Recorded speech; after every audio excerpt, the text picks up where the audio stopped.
Fala pessoal, muito bem-vindos ao Esporte Guará. Hoje uma entrevista muito especial com nada menos, nada mais, com o cara que mais revelou goleiros do estado e tem jogador não só no Maranhão, no Brasil, mas também fora do Brasil.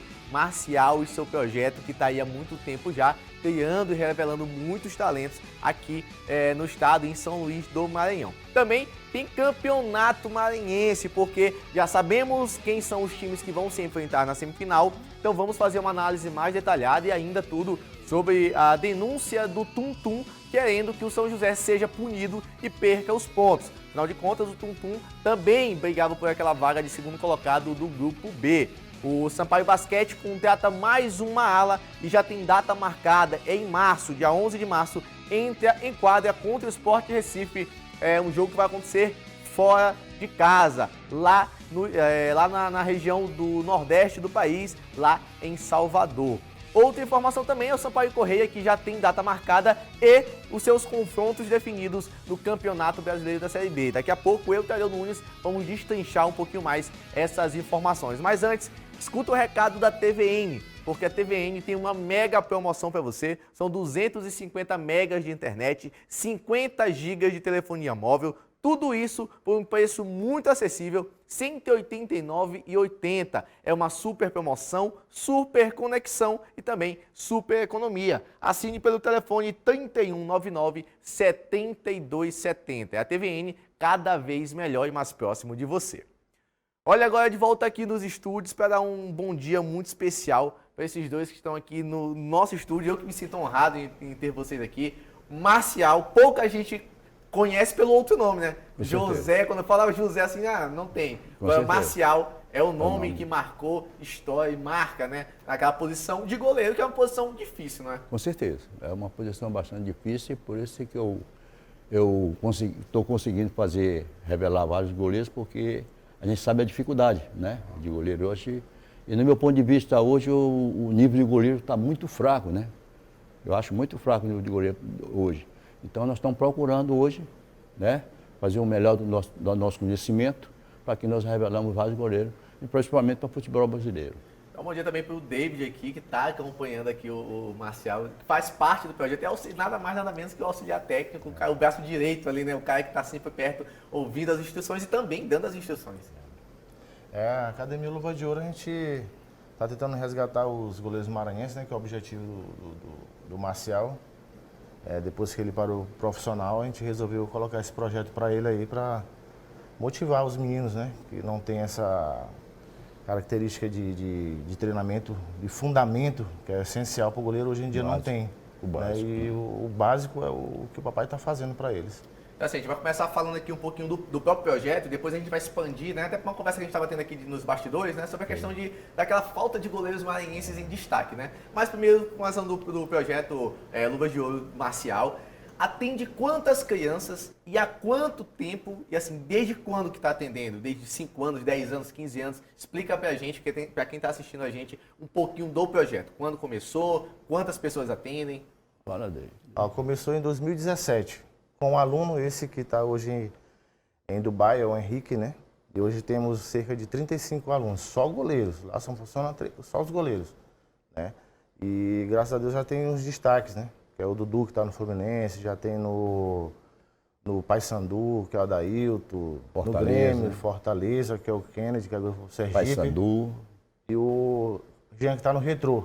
Mas a tendência é de 6 aninhos para cima. A gente tem aqui algumas imagens passando na tela, pode colocar na tela expandida para todo mundo ver o tanto de pessoas envolvidas, né, com o esporte na posição de goleiro, que é uma posição que às vezes, a meu ver, é aquele assim, ou é 8 ou é 80, não tem um goleiro meio termo, ou ele falhou no jogo ou ele arrebentou na partida. É isso mesmo? Essas pessoas, toda essa experiência no futebol, 30 anos de carreira futebolística, né, sem falar o extracampo, né, que é preparador de goleiro e tudo mais. É isso mesmo? Essa posição é meio injusta, injustiçada, na verdade?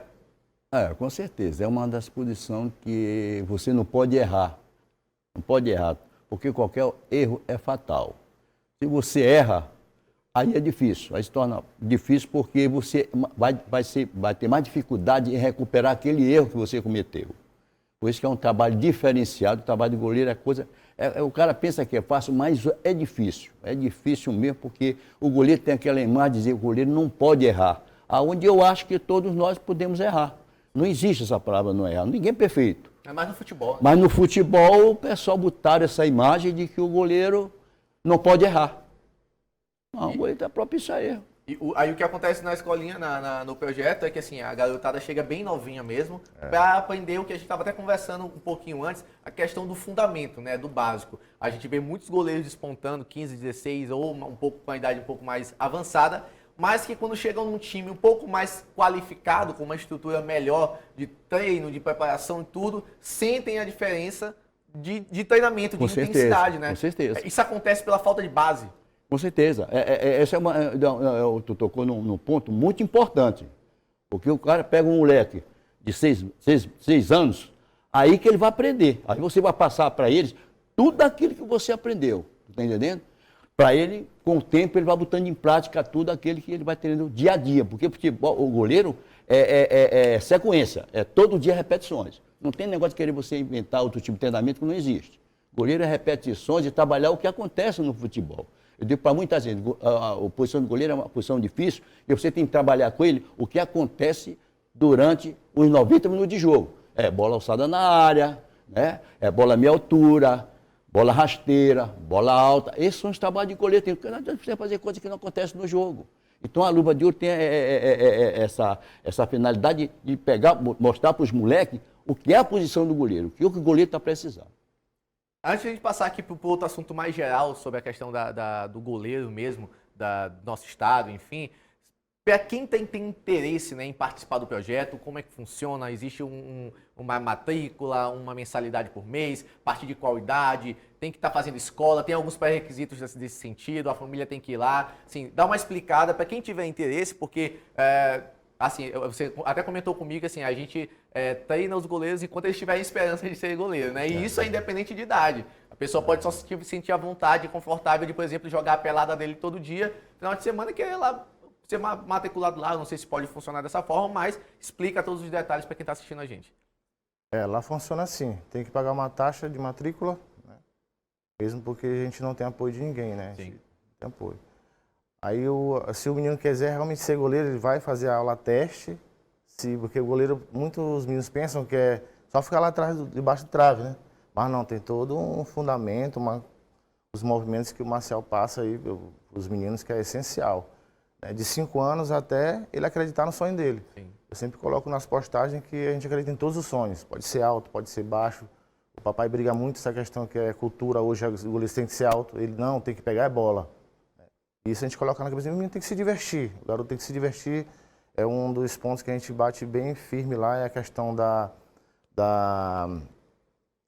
questão do garoto acreditar, né? E ter disciplina, bastante disciplina. Tanto na escola, a gente chama os pais, conversa para poder ter o plano B que meu pai fala. O primeiro é o estudo, depois é a questão do goleiro. O treinamento é todo dia, uma vez, 2, 3 vezes na semana? Como é que funciona essa escala de treinamentos e o local, né? Onde que fica a Luva de Ouro para quem quiser acompanhar o projeto e ir lá participar sem aluno, enfim? Isso, nós temos 3 núcleos no momento. É na ACERCA, Associação da CAEMA, Servidores da CAEMA, que é dia de segunda e quarta pela manhã. Na ERCA é terça e quinta pela manhã e pela tarde. E na Eurofute, que é lá no Baza com o nosso grande Rubenilson lá, que faz um projeto completo, que a gente chama. Ele cuida dos meninos do campo e a gente cuida dos goleiros. Pessoal, então o recado está dado, já sabe os locais da Luva de Ouro e ainda mais o projeto, né? Não é à toa que o projeto tem jogadores em Dubai, Paysandu, Ferroviária, enfim, diversos nomes. E muitos não sabem, mas o grande goleiro Rodrigo Ramos é filho apadrinhado do Marcial, né? Conta essa história pra gente, como é que tu conheceu ele, pegou ele pequenininho e virou o que virou? Rodrigo, ele sempre dizia para mim que o maior sonho dele era treinar com o Marcial, mas tivemos a oportunidade de trabalhar. Muito bom profissional, por isso que ele até hoje está jogando, porque ele é muito dedicado. Para ele não tem tempo ruim, não tem folga, ele gosta de trabalhar. E eu tive esse privilégio. Ele me chamava de pai porque, independente dos trabalhos, eu dava muito conselho para ele, tá entendendo? Então, ele sempre absorvia esses tipos de conselho que eu dava para ele. Então, como ele dizia, Marcial, meu sonho está sendo realizado, né? E Rodrigo Ramos comigo, ele trabalhou foi 5 anos de campeão, foi campeão comigo 5 anos direto, quando esteve comigo aqui. Então, gente, isso é uma coisa que eu guardo muito, porque o Rodrigo me marcou, uma história da minha carreira, porque era um goleiro baixo, né, que muita gente criticava, muita gente queria trocar, e eu achava que eu não queria trocar, que o problema não era a altura, o problema era resultado, e que ele estava trazendo resultado para o Sampaio, e do bar do gol não existia para mim nenhum goleiro, a não ser ele o melhor. Sim. Então eu sempre brigava no Sampaio, discussão mesmo de, não tira, o cara não está complicando, para que eu vou tirar o cara? Então eu quero goleiro para pegar a bola, eu não quero goleiro de 2 metros, meu amigo, que não pegue, eu quero saber qual é o goleiro que fez a diferença, que não leva gol. Para mim, no meu ponto de vista hoje, os goleiros estão levando mais gol do que na época de goleiro de 1,85, 1,70. Então não adianta para mim esse negócio de altura, para mim. E se eu estivesse trabalhando no futebol, eu ia ter uma briga muito, então eu não estava empregado. Ia botar goleiro que tivesse condição de jogar. Esse aqui é o meu goleiro aqui. Se o cara chegar assim, eu não quero esse aqui, eu quero aquele de 2 metros, não. Fica com o teu time aqui, eu tô fora. E acontece muitas vezes essa briga, né, do técnico com o preparador de goleiro, ou então assim, vice-versa a situação, o técnico querendo impor, porque eu gosto mais daquele goleiro, enfim, acontece muito no futebol, né? Mas eu sempre fui desse treinador, graças a Deus. Eu sempre, quando chegava treinador, eu sempre fui assim. Chegava treinador aqui no Sampaio, a primeira coisa na reunião, agora eu vou lhe fazer uma pergunta aqui. Vamos no futebol, cada macaco no seu galho. É o senhor que vai escalar o goleiro ou eu? Não, mas é você, toma, meu irmão, tu não te mete no meu, eu não me meto no teu. Acabou. Deixava bem claro as coisas. Não tinha como, aí quem mandava era então, por isso que quem escalava eu botava eu. Qualquer time que eu fui aqui, todos os times que eu trabalhei, o treinador de goleiro é Marcel, não quero nem saber, é ele que é o treinador. É ele que é o treinador, e aqueles caras, tira e bota. E quando eu pegava os caras, eu dizia logo, comigo, joga aquele que tiver condições de que eu achar que deva jogar. Se eu não achar que não tem condições de jogar, ficar comigo aqui no banco, tu vai esperar uma oportunidade. Marcelo, só para a gente finalizar, que a conversa está muito boa, está muito interessante, só para a gente finalizar a questão sobre a falta daquelas, talvez não seja nem falta, né, mas aquela exposição em goleiros maranhenses. Depois de Rodrigo Ramos, que foi o expoente nessa função, pouco se viu outros nomes em grande destaque, pelo menos no nosso próprio estado, né? Como que tu vê essa situação, e ainda mais porque tu tem um projeto que revela goleiros, né, que estão sendo aproveitados fora do estado. Dentro do estado não estão tendo essa oportunidade que já deveriam ter, como no próprio Sampaio, no Moto, nos times que nós temos aqui, o Sampaio Corrêa disputando a Série B de Campeonato Brasileiro, Copa do Brasil, tá assim entre os 40 melhores clubes do país, porque está no Campeonato Brasileiro da Série B. Como é que tu vê essa questão que dizem, né, da falta de goleiro, de talento no gol maranhense? Olha, o maior problema hoje é os próprios treinadores de goleiro que não se impõem. Porque você trabalha o dia a dia. Você trabalha o dia a dia. Então eu vou botar João para jogar, é João que vai jogar, porque eu trabalho com ele dia a dia. Não adianta você chegar, o treinador chegar, ou alguém chegar para ele, bota fulano para jogar, porque não vai jogar, porque quem trabalha o dia a dia sou eu. Eu que tenho que fazer, eu faço o meu análise, tá entendendo? Para me ver que está em melhores condições, pô. Tá entendendo? Então não adianta o cara chegar, bota João para jogar, que não vai jogar. Comigo não joga. E outras coisas, o pessoal não valoriza o goleiro maranhense. Porque na minha época, quando eu estava treinando em time profissional, eu tinha essa moral de escalar o jogador. Eu botava fulano e acabou. Eu confiava no meu trabalho com aqueles atletas que trabalhavam comigo. E hoje não. Hoje eles não têm mais aquela confiança em botar o goleiro, não tem mais não. E na minha época, como treinador, eu escalava. Eu que escalava, me botava, não tinha medo de botar. Meu irmão, se errou, joga a culpa para mim. Eu vou brigar com vocês porque quem escalou foi eu. Agora, se eu não escalar, não tem nada a ver com o negócio. Então, eu acho que os goleiros hoje não estão sendo muito aproveitados, porque eu acho, não sei se é a qualidade, né? A qualidade, mas na minha época tinha muitos goleiros bons, eu não tinha medo dos goleiros que eu optava para jogar. Então, qualquer goleiro meu que trabalhava comigo, que eu vi que tinha condições, não tinha problema nenhum. Tu vai pro jogo, meu filho. Acabou. Marcel, foi um prazer ter vocês aqui no estúdio. Essa fala do futebol, né, essa sinceridade, não tem medo de realmente se comprometer como fazia na época, não só como goleiro, mas também como preparador de goleiro. imagino que o teu projeto seja um sucesso por conta disso também, de saber o caminho já, né, do que é ser um goleiro e de treinar goleiros profissionalmente em clubes grandes também. Foi um prazer te ter aqui. Obrigado. Por essa resenha, quero que você volte aqui também para a gente conversar muito mais sobre o futebol, sobre isso. David, muito obrigado também por participar aqui com a gente. Nós é que agradecemos, né? Agradecendo pela oportunidade aí, né? É de 6, 7 anos que a gente está. Vocês são os primeiros a dar oportunidade pra gente. Tá muito agradecido por vocês aí. E as portas estão totalmente abertas pro Luva de Ouro, pro Marcial, para você, David, assim, quando precisar, pode ficar à vontade. Eu só quero pedir uma coisa. Nós não temos patrocinador. É eu, ele, dentro de campo, e os pais dos meninos, né? Os veteranos que me ajudam. Eu não tenho patrocinador, não tem ninguém que me ajude. Então, se tiver alguém que tiver de ajudar Marcial, não tem problema nenhum. Pega um carro, vai de ônibus, vai lá na ERCA, Marcial, vou te ajudar nisso aqui. Tá? Porque nós estamos precisando, com dificuldade. E é importante. E você vê já os frutos estão aparecendo, gente. Não só o cara saber que já está goleiro fora do país, tá em outro. Isso é importante, para mim é muito gratificante. Então, se tiver alguém que queira ajudar, que vai lá e ajude de qualquer maneira, tá bom? Pessoal, então o recado está dado, esse foi o Marcial, David. Quer mais informações sobre o projeto, lá no Instagram, @Luva de Ouro, é isso mesmo? Confirmando? 2017. Luva de Ouro 2017, vai ter todos os dados, os contatos lá do projeto. Quem puder participar com patrocínio, qualquer coisa que seja, como por se tratar de um projeto, a gente sabe que a gente trabalha com esporte aqui, comunicando, e vocês que nos assistem também sabem o quanto é importante patrocínio e apoio num projeto como esse. Isso assim, é um projeto de sucesso, que já tem goleiros em vários times, não só no Brasil, mas também fora do Brasil. A gente vai para um rápido intervalo, na volta tem Campeonato Maranhense e Tadeu Nunes aqui comentando com a gente.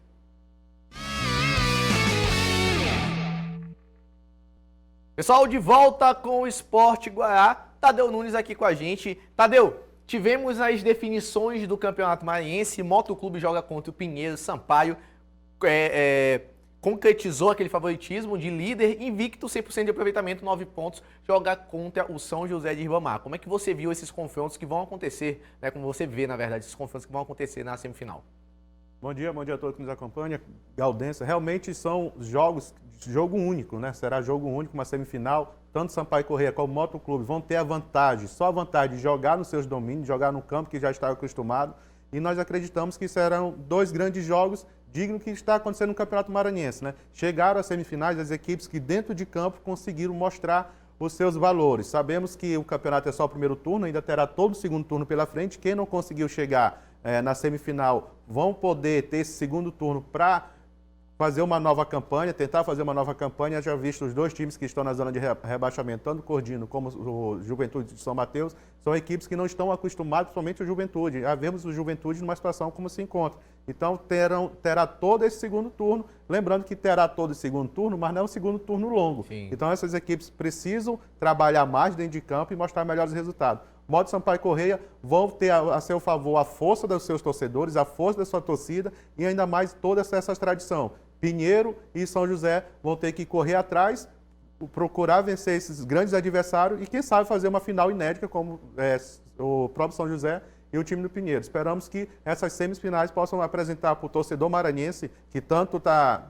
apoiando o Campeonato Maranhense, esses 2 jogos sejam jogos dignos de uma semifinal. Só lembrando que é jogo único, não tem ida e volta, jogo único e os 2 jogos serão em São Luís, porque o Motoclube conseguiu classificar em primeiro, vai jogar no estádio Neuzinho Santos, o Sampaio Corrêa vai jogar no estádio Castelão. Lembrando também que essa é a classificação geral. A gente está aqui na televisão, pode jogar na tela se puder. Sampaio líder com 9 pontos, a classificação geral une os 2 grupos, só lembrando. Motoclube segundo com 7, Pinheiro com 6, São José com 5, Tum com 4 pontos, o IAP vem com 3 pontos e aí vem aquela zona complicada, Tadeu. Cordino e Juventude, nenhum dos 2 times conseguiram somar pontos. E o Juventude vem na pior situação porque tem menos 5 em saldo de gols. Surpreende a posição do Cordino do Juventude? Surpreende principalmente do Juventude, por tudo aquilo que o Miltinho Aragão está fazendo, dar condição para o time do Juventude. Lembrando que aquela imagem que o time do Juventude é uma equipe da prefeitura, eu posso falar para vocês, para os torcedores, que não é real, não é bem assim. O Juventude tem faixa mais ou menos de 25 a 26 patrocinadores, a colaboradores que estão ajudando o Juventude a se manter. Mas a gente falando dentro do campo, pelo que o time do Juventude vem apresentando, Campeonato Brasileiro, Campeonato Maranhense, essa situação para a gente ela é inédita, né? Ela é muito difícil de ver com o jeito que está, ainda mais com esse menos 5 saldos de gol negativo. Na outra ponta da tabela, o Sampaio Corrêa é um time que, Série B do Campeonato Brasileiro, aspira esse ano, quem sabe, um acesso, nós iremos torcer para isso. Então, a posição do Sampaio Corrêa, por tudo isso, por tudo aquilo que o Sampaio vem apresentando ao longo do tempo, está muito bem colocado, com 9 pontos na primeira colocação, 100% de aproveitamento. Aí vem o Motoclube, com investimento menor, lutando ainda com tudo que está acontecendo. Em segundo lugar, Pinheiro e São José, sim, conseguiram a sua classificação. O São José até antes, né, antecipadamente, já estava classificado. E o Pinheiro conseguiu vencer um jogo muito bem jogado nos seus domínios. O Márcio Diogo arrebentou com o jogo e o time do Pinheiro conseguiu, com mérito, essa classificação. Vão ser 2 jogos muito interessantes, Sampaio Corrêa e São José, Motoclube e Pinheiro. Só pra gente dar uma olhada aqui nessa faixa da tabela, São José e Tuntum, Tuntum e São José. Houve a polêmica com o lateral esquerdo Danilo, a federação já deu o aval que não vai acontecer nada, segundo eles o regulamento está ok, e o São José não infringiu nenhuma lei, nenhum artigo. Mas um Tuntum, a gente falou ontem, Tuntum no final da tarde de terça-feira, entrou com um recurso lá no TJD, Tribunal de Justiça Desportivo, querendo que o São José perca pontos, porque teoricamente estava infringindo o artigo 7º, porque aí o Tuntum conseguiria a vaga do São José de Ribamar. Ainda mais, o Tuntum reclama de 2 lances polêmicos do jogo que teve no final de semana. A gente tem aqui os lances polêmicos, se a gente tiver, pode jogar aqui na tela pra gente e também pode expandir na televisão para Tadeu analisar rapidamente. Tadeu, primeiro é esse possível pênalti que o Tuntum reclama bastante, a arbitragem não deu nada. Qual que é a sua análise da jogada? Aparentemente pareceu sim pênalti, né? O goleiro saiu um tanto quanto a foi, por mais que tenha até tocado na bola, mas na sequência da jogada ele atinge o zagueiro. Agora tem aquele erro de direito e erro de fato, né? O árbitro deixou passar, na visão do árbitro é um lance interpretativo, ele interpretou que não foi penalidade máxima, então o Tuntum não tem que se ater a esses lances de jogos, que é jogo, isso pode acontecer a qualquer momento. Agora, essa parte de uma provável escalação irregular do atleta, cabe ao Tuntum, se sentiu penalizado nesse fato, correr atrás, porque ele é o único beneficiado caso o São José fosse sofrer alguma sanção, né? O Tuntum subiria e estaria numa semifinal. Eu não acredito, porque a federação, dentro do que lhe reserva o direito, conseguiu, soltou uma nota, foi favorável à equipe São José e nada vai mudar a tabela do jeito que está. Sampaio Corrêa, Motoclube, Pinheiro e São José. Espero que essas coisas continuem assim, sendo resolvidas dentro de campo, que é melhor para o futebol maranhense. E esses 2 lances que a gente estava colocando aqui é porque o Tuntum também anexou esses lances com filmagem e tudo, falando que foi prejudicado pela arbitragem, que a gente tem uma representação contra o árbitro da partida na ocasião. O segundo lance foi um possível empurrão ali dentro da área, enquanto o Tuntum foi subir, se a gente conseguir voltar rapidamente aqui o lance, só para Tadeu olhar, na disputa de bola, após o cruzamento, o camisa 7 teria empurrado ali, teria impedido a subida do atacante do Tuntum, o que para o Tuntum foi pênalti claro, mas mais uma vez, segundo o Tuntum, a arbitragem penalizou o time da casa.